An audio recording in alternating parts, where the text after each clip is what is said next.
Assalamualaikum warahmatullahi wabarakatuh. Kami mahasiswi semester 3 UIN Sultan Maulana Hasanuddin Banten. Pada video kami kali ini, video yang kami buat untuk memenuhi salah satu tugas kelompok di mata kuliah Ilmu Ekonomi Makro dengan dosen pengampu Bapak Trisna Taufik Darmawansyah ME. Kami dari kelompok 5 yang terdiri dari 2 anggota yang masing-masing bekerja sama dalam memenuhi tugas ini. Sebelum melanjutkan ke materi, izinkan kami untuk memperkenalkan diri terlebih dahulu. Saya Meliana dengan NIM 201430097 yang akan memandu video presentasi kali ini sekaligus sebagai presentator pertama. Kemudian ada Suci Sukmawati dengan NIM 201430084 sebagai presentator kedua. Kami dari kelompok 5 akan membahas keseimbangan ekonomi 3 sektor. Adapun pokok bahasan yang akan kami jelaskan yaitu poin pertama, kedua, dan ketiga akan dijelaskan oleh saya. Poin keempat, kelima, keenam, dan ketujuh akan dijelaskan oleh Suci Sukmawati sebagai presentator kedua. Baik, langsung saja. Poin yang pertama yaitu aliran pendapatan dan syarat keseimbangan. Analisis keseimbangan pendapatan nasional dalam perekonomian 3 sektor bertujuan untuk menunjukkan penentuan pendapatan nasional dalam perekonomian di mana terdapat pemerintah. Untuk memahami analisis tersebut dengan baik, perlulah terlebih dahulu disadari pola aliran pendapatan dan pengeluaran yang berlaku dalam perekonomian tersebut. Dan selanjutnya dari gambaran tersebut ditunjukkan syarat keseimbangan pendapatan nasional dalam perekonomian 3 sektor, yaitu aliran pendapatan dan pengeluaran. Campur tangan pemerintah dalam perekonomian akan menimbulkan 3 jenis aliran baru dalam sirkulasi aliran pendapatan. Ketiga jenis aliran yang baru tersebut adalah yang pertama, pembayaran pajak oleh rumah tangga dan perusahaan kepada pemerintah. Aliran baru yang kedua adalah pengeluaran dari sektor pemerintah ke sektor perusahaan. Aliran baru yang ketiga adalah aliran pendapatan dari sektor pemerintah ke sektor rumah tangga. Yang selanjutnya yaitu syarat keseimbangan. Analisis dalam bab 3 telah menunjukkan bahwa dalam sesuatu perekonomian keseimbangan pendapatan nasional akan dicapai apabila penawaran agregat adalah sama dengan pengeluaran agregat. Dengan adanya pengeluaran pemerintah, G, maka pengeluaran agregat dalam perekonomian meliputi 3 komponen, yaitu AE sama dengan C plus I plus G. Dengan perubahan ini, syarat untuk mencapai keseimbangan dalam ekonomi 3 sektor adalah Y sama dengan C plus I plus G. Pajak menyebabkan bocoran terdiri dari 2 komponen, yaitu S plus T. Dan suntikan juga terdiri dari 2 komponen, yaitu I plus G. Maka syarat lain untuk mencapai keseimbangan dalam perekonomian dalam kegiatan ekonomi negara adalah S plus G sama dengan I plus G. Poin yang kedua yaitu jenis-jenis pajak. Dalam setiap perekonomian pemerintah perlu melakukan berbagai jenis perbelanjaan, pengeluaran-pengeluaran untuk membiayai administrasi pemerintah, membangun dan memperbaiki infrastruktur, menyediakan fasilitas dan kesehatan, dan membiayai anggota polisi dan tentara. Bentuk-bentuk pajak pendapatan. Yang pertama, pajak regresif, yang kedua, pajak proporsional, dan yang ketiga, pajak progresif. Pajak regresif yaitu sistem pajak yang presentasi pungutan pajaknya menurun apabila pendapatan yang dikenakan pajak menjadi bertambah tinggi, dinamakan pajak regresif. Yang kedua, pajak proporsional. Presentasi pungutan pajak yang tetap besarnya pada berbagai tingkat pendapatan, yaitu pendapatan yang sangat rendah kepada yang sangat tinggi dinamakan pajak proporsional. Yang ketiga, pajak progresif. Sistem pajak yang presentasinya bertambah apabila pendapatan semakin meningkat dinamakan pajak progresif. Pajak progresif menyebabkan bertambah nominal pajak yang dibayar akan menjadi semakin cepat apabila pendapatan semakin tinggi. Di berbagai negara, sistem pajak progresif digunakan untuk memungut pajak pendapatan orang-orang yang bekerja makan gaji. Tujuan utamanya adalah untuk memperoleh pendapatan pajak yang lebih banyak. Yang selanjutnya, poin ketiga yaitu efek pajak ke atas konsumsi dan tabungan. Dalam perekonomian dua sektor, pendapatan nasional adalah sama dengan pendapatan disposable. Sebagai akibat adanya pajak, dalam perekonomian tiga sektor, pendapatan disposable telah menjadi lebih kecil dari pendapatan nasional. Dengan contoh angka dan dengan menggunakan grafik, uraian dalam bagian ini akan menerangkan pengaruh dari pajak terhadap konsumsi dan tabungan rumah tangga. Analisis yang dibuat akan menerangkan pengaruh dua bentuk pajak ke atas konsumsi dan tabungan rumah tangga. Kedua analisis tersebut adalah yang pertama, pengaruh pajak tetap, yaitu jumlahnya sama pada berbagai tingkat pendapatan nasional ke atas pengeluaran konsumsi dan tabungan. Yang kedua, pengaruh pajak proporsional ke atas pengeluaran konsumsi dan tabungan. Pajak, konsumsi, dan tabungan, contoh angka. Dua pendekatan akan digunakan untuk menunjukkan akibat dari pungutan pajak ke atas konsumsi dan tabungan rumah tangga. Dengan contoh angka dan secara grafik, pendekatan dengan menggunakan contoh angka dan diterangkan di bagian ini dan pendekatan grafik di tan kemudian. Teman-teman bisa lihat di halaman 157 di tabel 5.1 pengaruh pajak tetap ke atas konsumsi dan tabungan rumah tangga dalam triliun rupiah. Efek pajak ke atas konsumsi dan tabungan. Seperti dengan analisis yang dibuat sebelum ini, pengaruh pajak ke atas konsumsi dan tabungan dapat ditunjukkan dengan membandingkan keadaan di bagian 1 sebelum ada pajak dan bagian 2 sesudah pajak proporsional dikenalkan. Tiga keadaan akan diperhatikan pada waktu pendapatan nasional adalah 0 rupiah 0 400. Baik, selanjutnya saya akan menyampaikan materi yang berikutnya yaitu tentang pengeluaran pemerintah. Jadi, pajak yang diterima pemerintah akan digunakan untuk membiayai berbagai kegiatan pemerintah. Di negara-negara yang sudah sangat maju, pajak adalah sumber utama dari perbelanjaan pemerintah. Sebagian dari pengeluaran pemerintah adalah untuk membiayai administrasi pemerintah dan sebagian lainnya adalah untuk membiayai kegiatan-kegiatan pembangunan. Selanjutnya yaitu di dalam pengeluaran pemerintah terdapat penentu-penentu pengeluaran pemerintah. Jumlah pengeluaran pemerintah yang akan dilakukan dalam satu periode tertentu tergantung kepada banyak faktor. Yang penting diantaranya adalah yang pertama, proyeksi jumlah pajak yang diterima.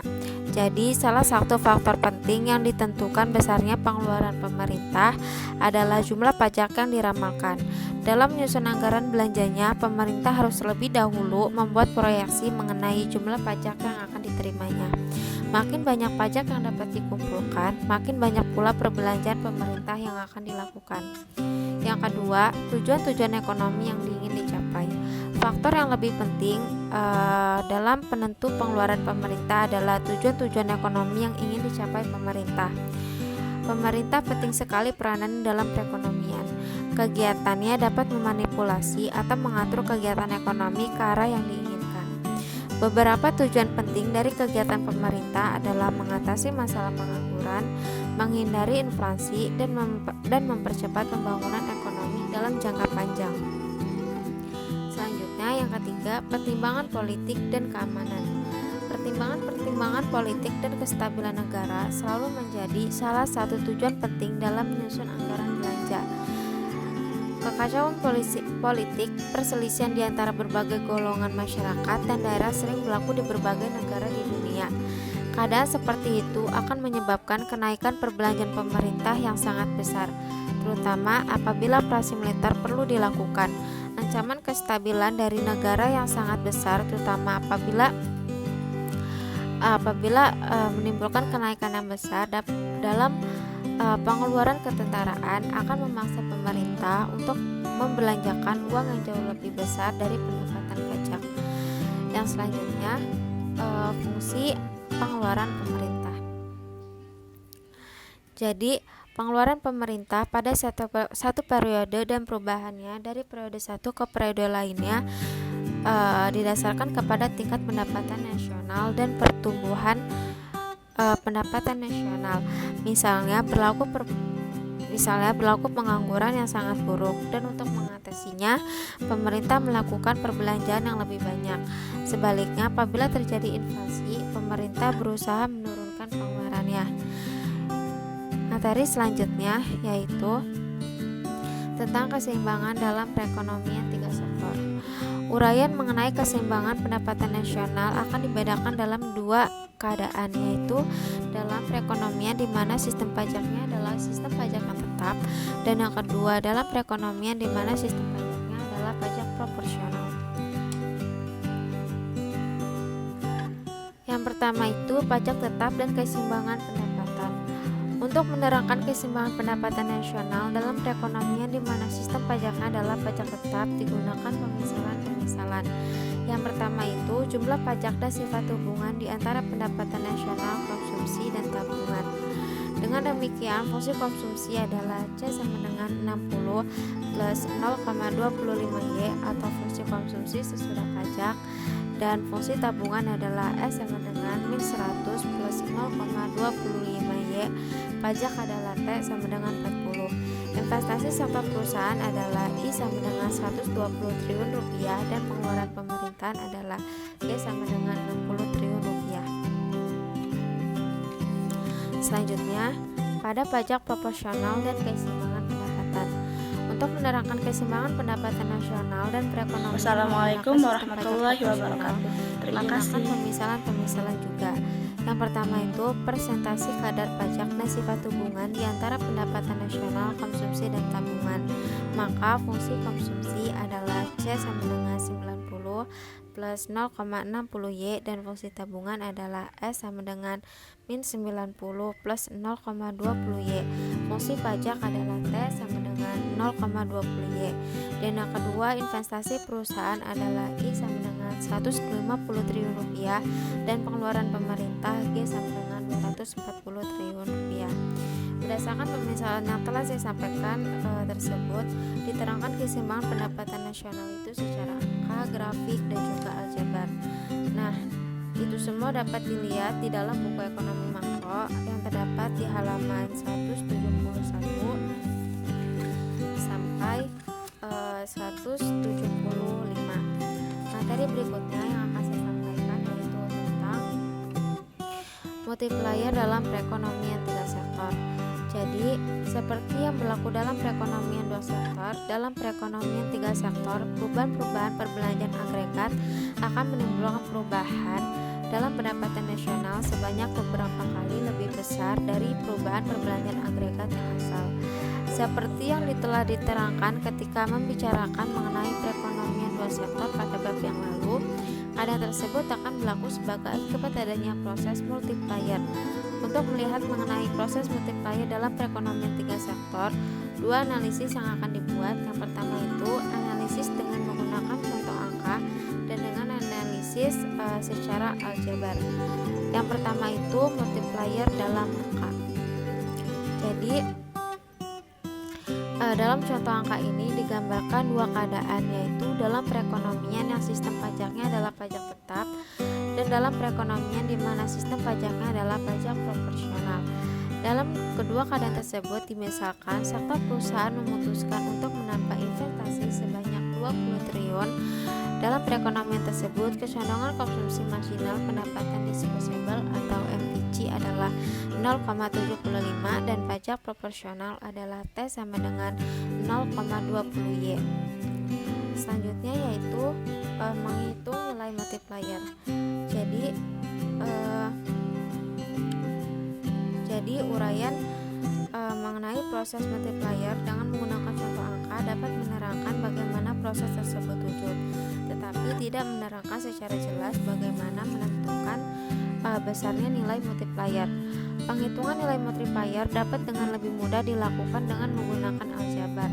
Dalam perekonomian tiga sektor, perubahan perbelanjaan agregat bukan saja diakibatkan oleh perubahan dalam investasi, tetapi juga oleh pajak dan pengeluaran pemerintah.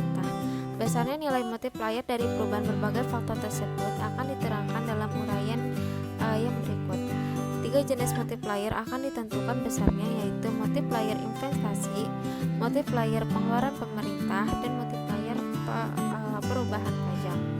Penghitungan nilai multiplier yang akan diterangkan menggunakan pemisalan di bawah ini. Yang pertama itu fungsi konsumsi adalah C sama dengan A plus B D. Yang kedua, dua bentuk sistem pajak akan digunakan. Dalam contoh yang pertama, pajaknya adalah pajak tetap, yaitu T sama dengan TR, sedangkan dalam contoh kedua pajaknya adalah pajak proporsional, yaitu T sama dengan TY. Yang ketiga, fungsi investasi yang asal adalah I dan fungsi pengeluaran pemerintah yang asal adalah G. Jadi dari multiplier ekonomi tiga sektor itu dapat disimpulkan multiplier dalam sistem pajak tetap, yaitu rumusnya MTP sama dengan 1/1 dikurang B, dan multiplier dalam sistem pajak proporsional MTP sama dengan 1/1 dikurang B tutup kurung 1 dikurang T tutup kurung. Nah, untuk lebih jelasnya lagi dapat dilihat di dalam buku ekonomi makro, yaitu halaman 178 sampai 100 sampai 184. Nah,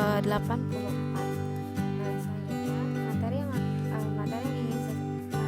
ingin saya sampaikan yaitu mengenai masalah makroekonomi dan juga kebijakan fiskal. Jadi, langkah-langkah pemerintah untuk membuat perubahan-perubahan dalam sistem pajak atau dalam perbelanjaannya dengan maksud untuk mengatasi masalah-masalah ekonomi yang dihadapi dinamakan kebijakan fiskal. Dalam suatu perekonomian tertutup, yaitu perekonomian yang tidak menjalankan kegiatan perdagangan luar negeri, dua masalah makroekonomi utama adalah pengangguran dan inflasi. Salah satu bentuk dari campur tangan pemerintah yang dapat dilakukan adalah menjalankan kebijakan fiskal. Jadi, dalam usaha untuk menunjukkan konsumsi kebijakan fiskal dalam mengatasi masalah ekonomi yang dihadapi, bagian ini akan menerangkan dua hal. Yang pertama itu menunjukkan bentuk masalah yang mungkin dihadapi dalam perekonomian, dan yang kedua menerangkan bentuk langkah kebijakan fiskal dalam mengatasi masalah ekonomi yang dihadapi. Masalah pengangguran dan inflasi. Tingkat kegiatan ekonomi negara yang wujud pada suatu waktu tertentu adalah berbentuk salah satu dari tiga keadaan. Yang pertama itu mencapai tingkat konsumsi tenaga kerja penuh, yang kedua menghadapi masalah pengangguran, dan yang ketiga menghadapi masalah inflasi. Peranan kebijakan selanjutnya yaitu mengenai peranan kebijakan fiskal. Jadi, kebijakan fiskal memegang peranan yang cukup penting dalam menstabilkan tingkat kegiatan ekonomi dan menciptakan tingkat kegiatan ekonomi ke arah tingkat yang dikehendaki. Pandangan ini dikembangkan dalam buku Keynes yang sekarang menjadi landasan dalam perkembangan teori makroekonomi. Pandangan atau keyakinan ini sangat berbeda sekali dengan yang dianut ahli-ahli ekonomi dan pihak pemerintah di zamannya ahli-ahli ekonomi klasik. Ahli ekonomi tentang perlunya menjalankan sistem pasar bebas dan mengurangi campur tangan pemerintah, termasuk kebijakan fiskal yang aktif dalam kegiatan perekonomian. Selanjutnya yaitu tentang jurang deflasi, jurang inflasi, dan juga kebijakan fiskal. Dengan menggunakan kebijakan fiskal, pemerintah dapat mempengaruhi besarnya jurang deflasi atau jurang inflasi yang wujud dalam perekonomian. Apabila terdapat jurang deflasi, tingkat kegiatan ekonomi belum mencapai potensinya yang maksimal dan pengangguran wujud. Dalam keadaan seperti itu, pengeluaran agregat perlu dinaikkan. Kebijakan pemerintah itu akan menaikkan tingkat kegiatan ekonomi dan mengurangi pengangguran. Langkah yang paling mudah yang dapat dilakukan pemerintah untuk mencapai tujuan itu adalah dengan menambah pengeluarannya. Bersama dengan langkah ini untuk menjamin akan dipungutnya dari para penerima pendapatan dan perusahaan-perusahaan. Langkah-langkah yang dijalankan pemerintah ini berkecenderungan akan menimbulkan anggaran belanja defisit. Dengan demikian, dapatlah dikatakan bahwa kebijakan anggaran belanja defisit adalah satu langkah pemerintah yang dapat dilakukan untuk mengatasi depresi dan juga pengangguran. Di dalam masa di mana jurang inflasi wujud, yaitu pengeluaran agregat melebihi kemampuan perekonomian untuk memproduksi barang-barang dan jasa-jasa, kebijakan anggaran belanja surplus perlu dilakukan. Selanjutnya yaitu akibat kebijakan ke atas kegiatan ekonomi. Jadi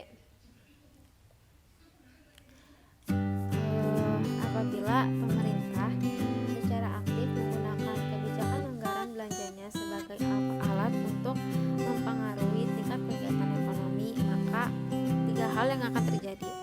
Yang pertama itu masalah depresi dari pengangguran. Yang kedua, masalah inflasi dapat dikurangi keseriusannya. Dan yang ketiga, naik turun siklus perusahaannya dapat diprediksi. Materi selanjutnya yang akan saya sampaikan yaitu tentang bentuk kebijakan fiskal diskresional. Kebijakan fiskal diskresional atau discretionary fiscal policy ialah dapat diartikan sebagai langkah-langkah pemerintah untuk mengubah pengeluarannya atau pemungutan pajaknya dengan tujuan untuk yang pertama, mengurangi gerak naik turun tingkat kegiatan ekonomi dari waktu ke waktu, dan yang kedua, menciptakan suatu tingkat kegiatan ekonomi yang sangat ekonomi yang mencapai tingkat konsumsi tenaga kerja yang tinggi, tidak menghadapi masalah inflasi dan selalu mengalami pertumbuhan yang memuaskan. Dari penjelasan mengenai arti dari kebijakan fiskal diskresioner ini dapat disimpulkan bahwa terdapat dua macam alat yang digunakan oleh pemerintah untuk menjalankan kebijakan tersebut. Yang pertama, membuat perubahan-perubahan ke atas pengeluarannya, dan yang kedua, membuat perubahan-perubahan ke atas pajak yang dipungutnya. Dalam pelaksanaannya, kedua alat kebijakan fiskal diskresional tersebut dapat digunakan secara tersendiri atau merupakan gabungan daripada kedua-duanya. Maka pada hakikatnya, kebijakan fiskal diskresional dapat dibedakan di dalam tiga bentuk, yaitu yang pertama, membuat perubahan ke atas pengeluaran pemerintah, yang kedua, membuat perubahan ke atas sistem pemungutan pajak, dan yang ketiga, secara serentak membuat perubahan dalam pengeluaran pemerintah dan sistem pemungutan pajak. Arah daripada perubahan dalam pengeluaran pemerintah dan perubahan sistem perpajakan yang perlu dilakukan tergantung kepada masalah yang dihadapi. Hal ini telah disinggung di dalam uraian sebelumnya. Di dalam masa di mana perekonomian berada di bawah tingkat konsumsi tenaga kerja penuh dan pengangguran adalah cukup tinggi tingkatnya, pemerintah haruslah berusaha untuk meninggikan tingkat kegiatan ekonomi dan mengurangi pengangguran dengan melakukan langkah-langkah yang akan menaikkan pengeluaran agregat. Untuk mencapai tujuan ini, pemerintah dapat memilih salah satu dari beberapa perubahan. Yang pertama itu menaikkan pengeluarannya tetapi tidak membuat perubahan apa-apa ke atas pajak yang dipungutnya. Yang kedua, mempertahankan tingkat pengeluarannya tetapi menurunkan pajak yang dipungutnya.